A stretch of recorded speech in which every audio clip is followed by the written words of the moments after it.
says we use only 10% of our brain, the other 90% standing idly by for spare capacity. Hucksters promise to unlock that hidden potential with methods based on neuroscience, but all they really unlock is your wallet. 2/3 of the public and nearly half of science teachers mistakenly believe the 10% myth.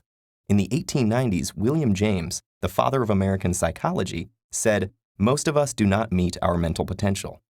James meant this as a challenge, not an indictment of scant brain usage. But the misunderstanding stuck. Also, scientists couldn't figure out for a long time the purpose of our massive frontal lobes, or broad areas of the parietal lobe. Damage didn't cause motor or sensory deficits, so authorities concluded they didn't do anything. For decades, these parts were called silent areas, their function elusive. We've since learned that they underscore executive and integrative ability, without which we would hardly be human. They're crucial to abstract reasoning, planning, weighing decisions, and flexibly adapting to circumstances. The idea that 9/10 of your brain sits idly by in your skull looks silly when we calculate how the brain uses energy.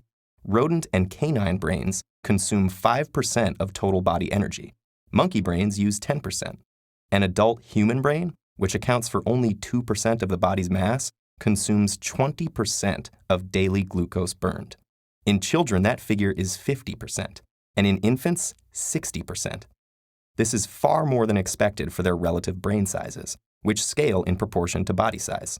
Human ones weigh 1.5 kilograms, elephant brains 5 kilograms, and whale brains 9 kilograms. Yet on a per-weight basis, humans pack in more neurons than any other species. This dense packing is what makes us so smart. There is a trade-off between body size and the number of neurons a primate, including us, can sustain.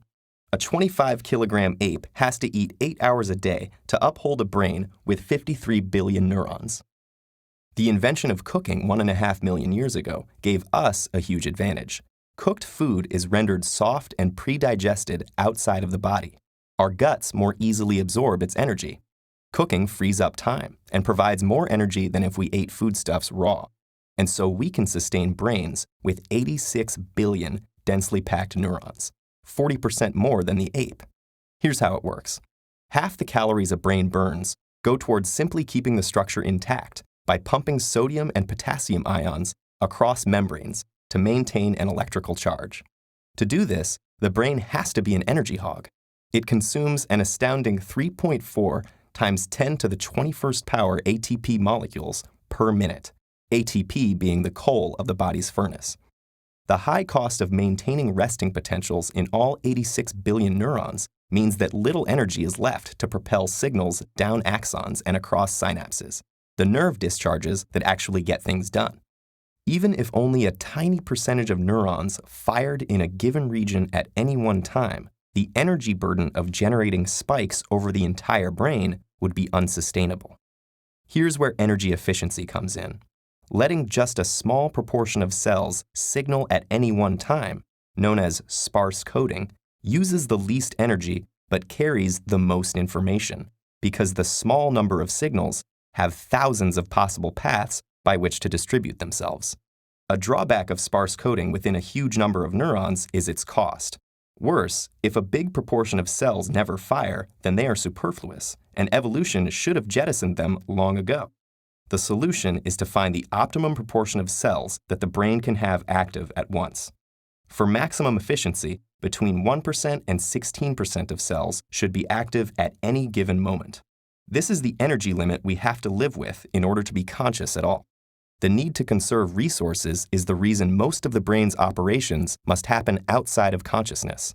It's why multitasking is a fool's errand. We simply lack the energy to do 2 things at once, let alone 3 or 5. When we try, we do each task less well than if we'd given it our full attention. The numbers are against us.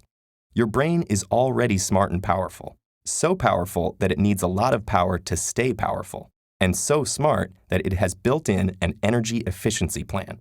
So don't let a fraudulent myth make you guilty about your supposedly lazy brain. Guilt would be a waste of energy.